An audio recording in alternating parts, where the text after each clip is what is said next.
2025년 8월 1일 10시 30분입니다. 오전 시황 시작해 보도록 하겠습니다. 외국인과 기관이 동반 매도를 하고 있죠. 매도를 하고 있는 이유를 좀 설명을 해드리자면, 첫 번째는 미국의 영향일 수 있겠죠. 미국의 영향일 수 있고요. 미국 쪽에서 특히 빅테크 실적이 잘 나오기는 했습니다만, 빅테크 실적은 긍정적이다라고 볼 수 있을 것 같은데, 약가 인하에 대한 얘기가 있죠. 그러다 보니까 이런 심리로 인해서 미국이 하락 마감을 했고요. 두 번째는 세법 문제겠죠. 세법. 사실은 미국보다는 이 세법 이슈가 더 크다라고 볼 수 있을 것 같은데요. 분리배당 얘기가 나오고 있잖아요. 그렇게 되면서 거의 제조업은 제외가 됐습니다. 제조업은 제외가 되었고요.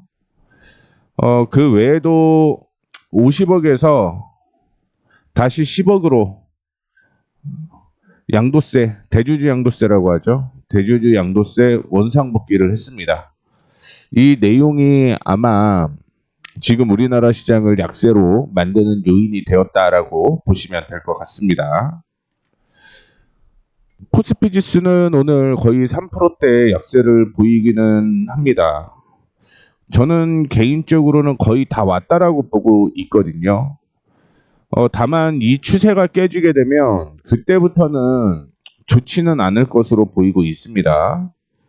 원래는 반등이 나와야 될 가격이 이 가격이었어요. 3230포인트, 20포인트 부근에서 상승을 하고 조정을 받고 올라가는 이런 모습이 나와야 되는데, 지금 상황 보게 되면 이전에 저점을 이탈을 하는 모습이죠. 그러면서 폭으로 보게 되면 3130포인트부터 3145포인트 사이에서는 지지라고 생각을 하시면 될 것 같고요. 이거는 60분봉상으로 보시더라도 그 부근이 지지가 나와야 될 가격이 형성이 되었다라고 보시면 될 것 같습니다. 다만 이 가격을 이탈을 하지 않으면 신규 매수 차원이 될 수도 있어요. 이전에 지지가 나오게 되면 1차적으로 다시 한번 이전 저항 부근이었던 3215포인트 때까지 올라갈 가능성이 있기 때문에 지금 상황으로 봤을 때는 거의 다 오지 않았을까? 이렇게 생각을 해볼 수가 있을 것 같고요. 코스닥 확인해 보시게 되면, 코스닥은 이전에 반등이 나와야 될 게 적어도 793포인트 이렇게 보고 있는데, 지금은 좀 바뀌었죠. 시장이 상승을 하고 조정을 받고 상승을 하고 조정을 받고 상승을 하게 되면서 중장기적인 추세는 일단은 지지선이 나와야 될 곳을 이탈을 했고요. 그 다음에 반등이 나와야 될 곳을 확인해 보게 되면 770포인트 전후가 됩니다. 이거마저 깨지게 되면 중기 추세마저 하락을 하기 때문에 리스크 관리가 진행이 돼야 된다라고 보시면 될 것 같고요. 다만 아직은 깨지지 않은 그런 모습을 보여주고 있기 때문에 지금 770포인트는 중요 포인트다라고 생각을 하시면 될 것 같습니다. 오늘은 전 종목이 약세가 이어지고 있는 모습입니다. 삼성전자 그동안 많이 올라왔는데 일단은 오전에는 살짝 반등이 나오는 모습 보여주고는 있었는데 결국 버티지 못하고 약세가 이어지고 있는 모습이고요. SK 하이닉스도 역시 약세가 이어지고 있는 모습입니다. 반도체주는 어제 얘기가 나온 게 한미 무역 협상이 잘 진행이 됐음에도 불구하고 의약품과 반도체는 따로죠.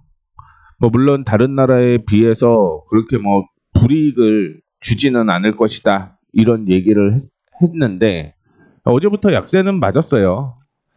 새롭게 디테일하게 어떤 내용이 바뀌게 되는지를 확인해 보실 필요가 있다라고 생각을 하고 있고요. 삼성전기도 오늘은 약세가 이어지고 있는 모습이고, SK스퀘어의 경우는 SK 하이닉스 약세로 인한 동반 조정이다라고 생각을 하시면 될 것 같습니다. 어제 개인적으로 미국 주식을 확인을 해보게 되면 반도체 쪽이 의외로 실적이 잘 나왔음에도 불구하고 관세에 대한 우려가 있기 때문에 약세가 이어지는 모습이었는데 뭐 그런 영향을 IT 쪽에서도 같이 받는 모습을 보여주고 있고 철강 비철의 경우는 알루미늄과 함께 구리, 철강 50% 관세를 유지를 한다라는 얘기가 있었기 때문에 뭐 그런 부분으로는 당연히 악재가 지속이 되는 경우는 있습니다. 다만 실적 변화가 있는지를 좀 체크를 해봐야 될 것 같은데 어제까지 확인한 내용으로는 실적이 바뀐 건 없어요. 실적이 바뀐 건 없고요. 풍사는 역시 2분기 실적이 충격이 좀 있었던 것으로 확인이 되고 있습니다. 뭐 컨센서스를 하회를 하게 되면서 그동안 올라갔던 상승폭을 15% 반납을 하고 있다라는 걸 볼 수가 있을 것 같고 참고로 풍산의 구리도 역시 뭐 관세 악재로 벗어나지는 못하는 그런 모습이었다라는 거 참고를 해주시면 좋을 것 같습니다. 그 외에 원자력 및 전선, 전력 설비 관련주도 약세가 이어지고 있고요. 방산주 하락을 하고 있는 모습이고 건설기계도 오늘 약세가 이어지고 있는 모습입니다.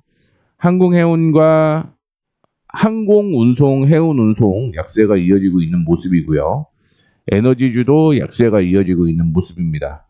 자동차 쪽이 현대기아차 쪽으로 오전에 반등이 나왔다가 뭐 보합까지 밀려주는 모습이었고요.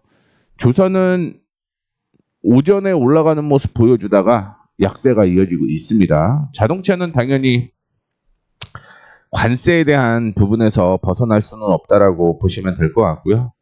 오늘 2차 전지도 하락하고 있고요. 일반 화학주도 약세, 그 다음에 신재생에너지 약세가 이어지고 있는 모습이고요.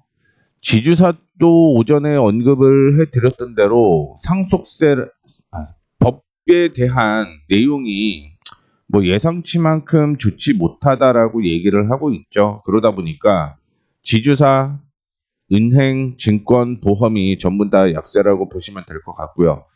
저는 통신주는 뭐 악재는 아니라고 보고는 있습니다만 시장이 약세를 이어가기 때문에 그런 영향으로 약세인 거예요. 그런 영향으로 약세라고 보시면 될 것 같습니다. 다음으로 건설주, 유틸리티 전부 다 약세가 이어지고 있고요. 유통, 음식료, 제약. 유통이랑 음식료도 무관세에서 지금 관세를 맞은 개념이 되는 거잖아요. 그러다 보니까 역시 악재가 이어지고 있고 게임엔터 약세가 이어지고 있는 모습입니다. 뭐 오늘 올라가고 있는 종목 업종이 그렇게 많지는 않아요. 개별 종목으로 이슈가 나온 종목들만 올라가는 모습이었고요. 글로벌 텍스프리 같은 경우는 외국인 성형 부가세 환급이 종료가 되게 되면서 뭐 하한가를 기록을 하는 모습이었습니다. 그 외에도 다른 종목을 본다라고 하더라도 뭐 시장이 개별 이슈가 없는 이상은 전반적으로 3에서 5%대 약세는 다 이어지고 있다라고 생각을 하시면 될 것 같고요. 중요한 건 지금 시장이 어떻게 반등이 나오냐가 변수라고 저는 생각을 하고 있습니다. 뭐 물론 코스피가 반등 나올 때 반등이 나왔다라고 저는 생각을 하고 있습니다. 그런데 이게 월요일까지 이어질지에 대한 여부는 아무도 모르는 거죠. 지금은 보수적으로 지지선을 이탈을 하게 되면 리스크 관리는 맞다라고 보고는 있습니다만 중요한 건 시장에 일단 반등이 나올 것으로 저는 예상을 하고 있고요. 대부분의 종목들이 지금 지지선 부근에 있는 건 버티셔도 상관이 없습니다. 지지선 부근에 있는 건 버티셔도 상관이 없고요. 그 외에는 리스크 관리 일부라도 좀 줄이는 게 맞다라는 말씀 드리도록 하겠습니다. 그 다음에 앞서 언급을 해드렸던 내용을 잠깐만 한 번 더 얘기를 해드리자면 어떤 내용이냐면 도널드 트럼프 대통령이 주요 제약기업들에게 향후 60일 이내에 약가 인하 조치를 취할 것을 요청을 했습니다. 미국 가정을 지속적인 약물 남용 과잉으로부터 보호하기 위해서 모든 조치를 취하겠다라고 얘기를 하고 있고요. 그동안 광범위하게 부풀려진 약가에서 일단은 뭐 좀 조정하라는 거죠. 니네 주가 많이 올라갔잖아. 가격도 많이 올렸잖아. 줄여줬으면 좋겠어. 그래서 지금 에브비, 암젠, 아스트로제네카, 브라스톨, 마이어, 스킵스 일라이릴리, 길리어드 사이언스, GSK, 존슨앤존슨, 화이자, 리제네론 파마시티컬스, 머크, 노브노디스크 이런 종목들한테 약간 낮추라라고 얘기를 하는 거죠. 그 내용은 실적이 떨어진다는 얘기잖아요. 실적이. 우리나라도 지금 이슈가 되고 있는 게 안 좋죠. 안 좋죠. 실적은 일단은 떨어질 가능성이 있다라고 생각을 하셔야 될 것 같고요.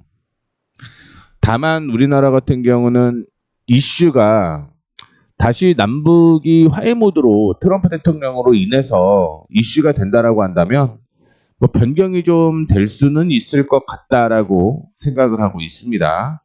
자, 그 다음에 오늘부터 원래 상호관세가 시작이 되는 건데 지금 정확하게는 새로운 세율이 오는 7일 0시부터 발효가 됩니다.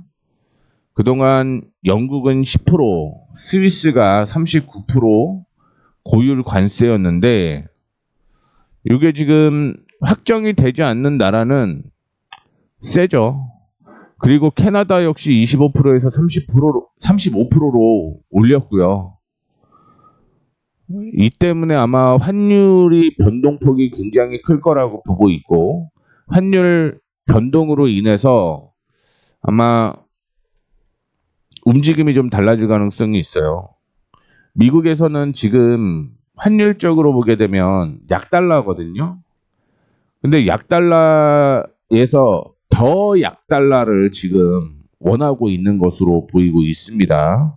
그렇게 되면 수출주 실적이 좀 떨어질 수밖에 없어요. 그렇기 때문에 이것도 역시 악재라고 생각을 하시면 될 것 같습니다. 지금 환율이 급등을 하고 있네요. 환율이 이렇게 급등을 하고 있는 건 외국인 쪽에서 매도를 해서 빠져나온다라는 개념이기 때문에 오늘까지는 지지선 부근이니까 버티셔도 상관이 없는데 아마 다음 주는 안 그럴 거예요. 다음 주에 한 번 더 떨어지게 되면 리스크 관리 차원으로 대부분의 종목을 좀 줄여야겠다 이렇게 생각을 하시면 좋을 것 같습니다. 이렇게 해서 10시 30분 전후부터 제가 오전장 시황을 했는데 지금 10시 40분이고요. 이 상태로 마치도록 하겠습니다.